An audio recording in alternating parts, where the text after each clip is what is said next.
At the train station in Prague, the snow fell silently. Families clutched their children. Mothers whispered prayers. Fathers memorized faces they might never see again. A man stood with nothing but a suitcase and a sense of urgency he could not name. He was 29, a stockbroker from London. He had planned a ski holiday. Instead, he walked into the most dangerous task of his life, unaware that every choice would save hundreds. In December 1938, the Nazis were closing in. Jewish families faced an impossible choice: stay and die together or send children into the unknown.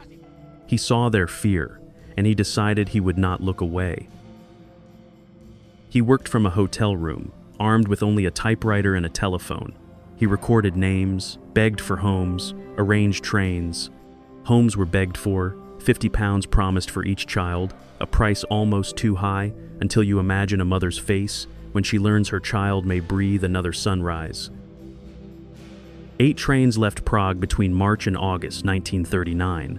669 children, most Jewish, crossed borders to Britain. Some of their parents would never see them again.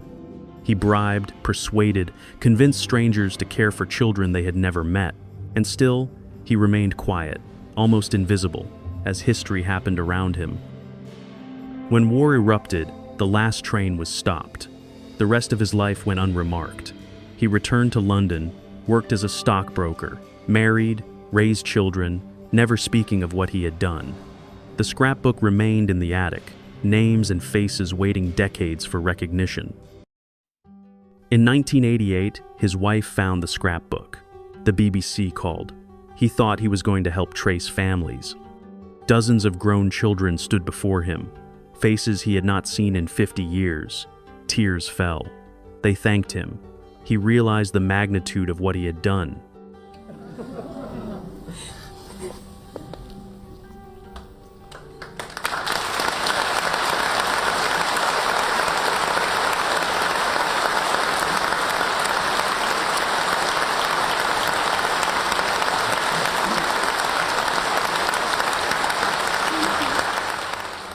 "669 children lived. They had families, children, grandchildren. Over 6,000 souls walked the earth because one man refused to look away. He did not act for glory.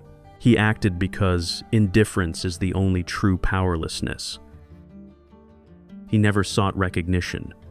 But for every life he saved, the world carries a heartbeat of hope, and sometimes that is enough."